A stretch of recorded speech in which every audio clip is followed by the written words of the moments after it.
قرآن پاک میں کچھ ایسے موتی بھی چھپے ہوئے ہیں جس کے متعلق ہم جانتے ہی نہیں ہیں۔ انہی میں سے ایک ہے الف لام میم۔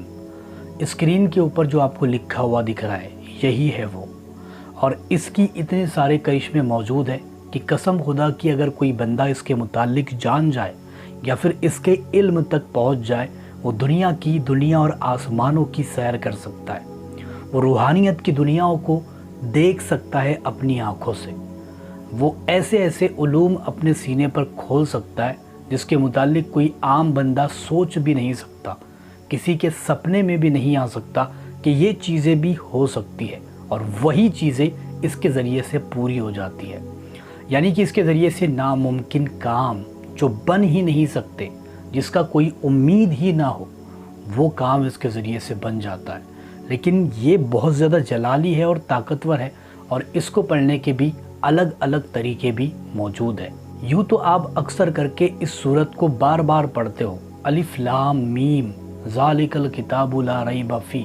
یہ جو سورت ہے یہ آپ نے اکثر مرتبہ پڑھی ہوگی، لیکن اس کے اندر 3 الفاظ ہیں، الف لام اور میم۔ اس کے راز سوائے اللہ اور اس کے رسول کے کسی کو بھی پتہ نہیں ہے، کسی کو بھی اس کے راز معلوم ہی نہیں ہے۔ حضرت جبرائیل علیہ السلام کو بھی اس کے راز نہیں پتہ ہے سوائے اللہ اور اس کے رسول کے۔ تو اس کے اندر بے شمار کرشمے، بے شمار طاقتیں موجود ہیں، چھپی ہوئی ہے، اور بہت سارے لوگ، یعنی بہت سارے ایسے محدث اور محقق گزرے ہیں جو اس کو اسم اعظم بتاتے ہیں۔ اب اگر کوئی بندہ اس کا وظیفہ رات کے تنہائی والے حصے میں بیٹھ کر 1100 مرتبہ اس کو پڑھے، یا پھر 1001 مرتبہ پڑھے اور ہاتھ اٹھا کر کے دعا کرے کسی بھی مقصد کے لیے، اس کا مقصد فیل نہیں ہوگا، کامیاب ہو جائے گا۔ اگر اپنے کام بنوانا چاہتا ہے تو رات میں بیٹھ کر کے اس وظیفے کو 333 مرتبہ پڑھے، انشاءاللہ تعالیٰ اس کے ہر کام بننا شروع ہو جائے گے۔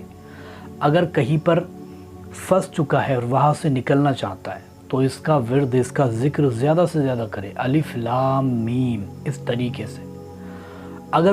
اگر وہ شخص کسی بڑی مصیبت میں پھنس چکا اور اس سے نکلنا چاہتا ہے تو 41 مرتبہ اس کو ضرور پڑھے۔ اگر کوئی بندہ ایسا ہے جس کے اوپر قرض ہو چکا ہے اور قرض سے نجات پانا چاہتا ہے، اس کا ورد عشاء کی نماز کے بعد 700 مرتبہ کرے۔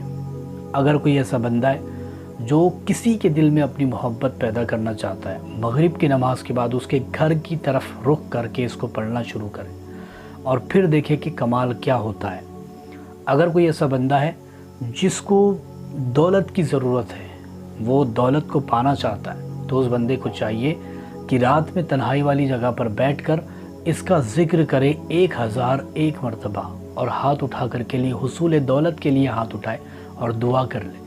انشاءاللہ تعالیٰ وہ جتنی چاہے گا اللہ تعالیٰ اس کو دولت نواز دے گا۔ اس کے بعد اگر کوئی بندہ اس کو ڈیلی پڑھنے کا روٹین بناتا ہے، ڈیلی اس کو پڑھتا ہے، تنہائی والی جگہ پر بیٹھو یا پھر کہیں پر بھی اپنی زبان پر جاری رکھتا ہے، روحانی طاقتیں اس کے سینے پر کھلنا شروع ہو جاتی ہیں، روحانی علم اس کے سینے پر کھلنے لگ جاتا ہے، اور وہ بندہ پھر بہت ساری چیزوں کو حاصل بھی کر سکتا ہے۔ تو کر کے ضرور دیکھیں، بہت ہی چھوٹا عمل ہے لیکن طاقت بہت زیادہ ہے، ہر کام میں آپ کی مدد کر سکتا ہے۔ ایک بار ضرور کر کے دیکھیں۔